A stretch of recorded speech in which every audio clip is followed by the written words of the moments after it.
வணக்கம் மக்களே.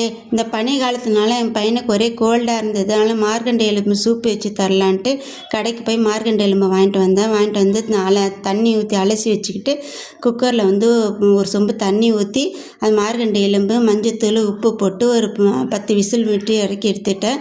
அதுக்கு மசாலா தூளாக தனியா மிளகு சீரகம் வறுத்து எடுத்துக்கிட்டேன். அதுக்கப்புறமா 10 சாம்பார் வெங்காயமும் 2 தக்காளி 20 பல்லு பூண்டு ஒரு துண்டு இஞ்சும் எடுத்துக்கிட்டேன். இஞ்சி நசுக்கி வச்சுக்கிட்டேன்.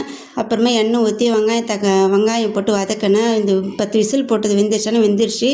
அந்த வெங்காயம் வதக்கினதுலேயே வெங்காயம் தக்காளி பூண்டு இஞ்சி போட்டு வதக்கிட்டே இருந்தேன். அதுக்கப்புறமா அந்த மார்கண்ட எலும்பையும் ஒரு வதக்கிட்டு வறுத்து வச்ச மசாலா தூள் அதையும் போட்டு ஒரு வதக்கிட்டு அந்த குக்கரில் போட்டு மிளகாத்தூள் உப்பு போட்டு ஒரு 5 விசில் போட்டு இறக்கிட்டு இறக்கணுன்னா கொத்தமல்லி போட்டு அதுக்கப்புறமா அதுக்கு ஒரு தாளி போட்டால் நல்லா இருக்கும்ன்ட்டு 2 கரண்டி எண்ணெய் ஊற்றி அதில் சோம்பு கருவேப்பிலை போட்டு தாளித்து அதை போட்டேன். இந்த பனி காலத்துக்கெல்லாம் இது மாதிரி சூப் வச்சு குழந்தைங்களுக்கு கொடுத்தா நல்லது. இந்த வீடியோ பிடிச்சிருந்தா லைக் பண்ணுங்கள்.